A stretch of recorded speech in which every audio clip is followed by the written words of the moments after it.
பல பேர் மயங்கி இருக்கிறாங்க, பல பேர் பேச்சை கேட்டு மயங்கினாங்க, சில பேர் பசியில் மயங்கினாங்க. உங்க எல்லாருக்கும் முதல்ல நன்றி.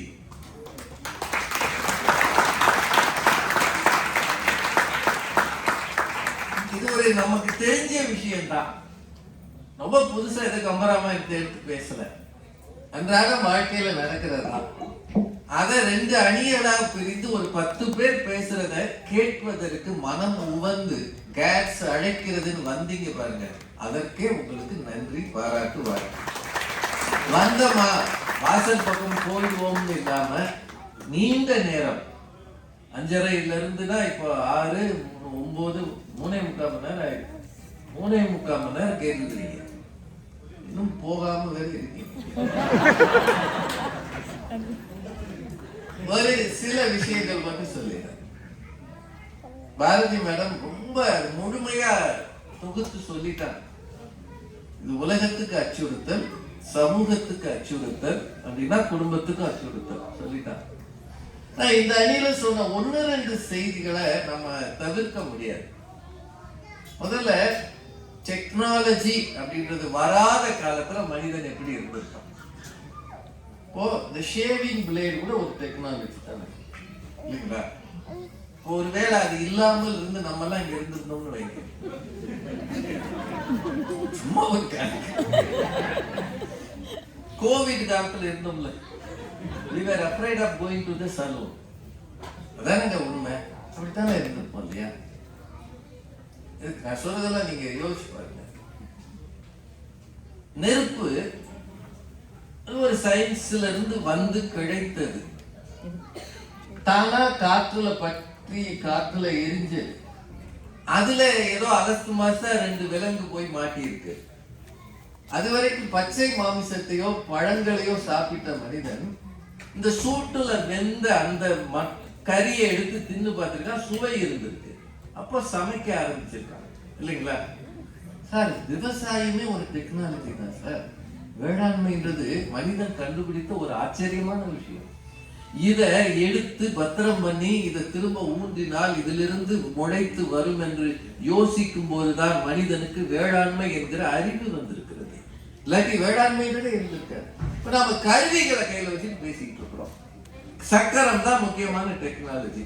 உலகத்திலே ரொம்ப அதிகம் சொல்றாங்க, சேஃப்டி பின்ன ஒரு முக்கியமான கருவின்னு சொல்றாங்க. அதுக்கு முன்னாடி அது கிடையாதுன்றாங்க. சக்கரம் இல்லைன்னா நகர்ந்திருப்போமா? ஒரு 100 வருஷத்துக்கு முன்னாடி தாராபுரம்னு ஒரு ஊர் இருக்கு தமிழ்நாட்டுல, பழனிக்கும் கோயம்புத்தூருக்கும் நடுவுல. அந்த ஊர்ல இருந்த ஒரு அரசு அதிகாரி என்ன நடந்ததுன்னு ஒரு புத்தகம் எழுதியிருக்கிறார். தாராபுரத்தில் வாழ்ந்த அநேகம் பேருக்கு, அம்மா கொஞ்சம் அமைதியா இருங்க, அந்த பக்கம் ஒரு 5 நிமிஷம், அவங்க எல்லாம் இந்த குரூப்புக்குள்ள தான் இருக்காங்க. நீங்க ஏதாவது பேசணும்னா தயவு செய்து உள்ள போய் பேசுங்க. ஏன்னா நானே பல நெருக்கடியில இருக்கிறேன். 5 நிமிஷத்துல 10 நிமிஷத்துல முடிக்கணும். இந்த சைட்ல சத்தம் வருது இருக்கு இல்லையா, அது கொஞ்சம் கஷ்டம். நாங்கெல்லாம் இந்த தில்லானமோ நம்ம டைப்பு வேடி சத்தம் கஷ்டம். இது ஒரு போக்கஸ்டா இருக்க வேண்டிய அவை. இது கொஞ்ச நேரம் தான் முடிச்சிடலாம். தாராபுரத்துல இருக்கிறவங்களுக்கு ஒரே ஆசை என்னவா, பழனிக்கு போறதா. எதுக்குன்னு நீங்க யோசிங்க. எதுக்கு?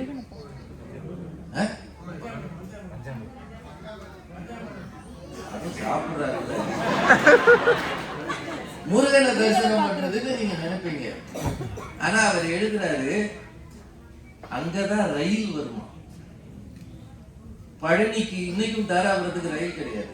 கோயம்புத்தூர் போகணும் அல்லது பழனிக்கு போகணும். ரயில பார்த்துட்டான்னா வாழ்க்கையில பெரிய சந்தோஷமாகும். ஏன்னா ரயில் இங்க கிடையாது, சாலைகள் கிடையாது.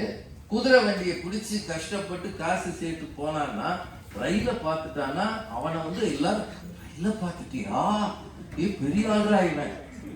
அப்படி பரம்பரையில வந்துதான் நீங்க எல்லாம் அமெரிக்காவில் வந்து. ஒருவேளை இந்த பறக்கிற ஆற்றல் இது இல்லைன்னா குடும்பங்களை இங்க கொண்டு வந்திருக்குமா? இது சயின்ஸ் அண்ட் டெக்னாலஜி கண்டுபிடிச்சு. பறக்கிறது நல்லாதாங்க இருக்கு.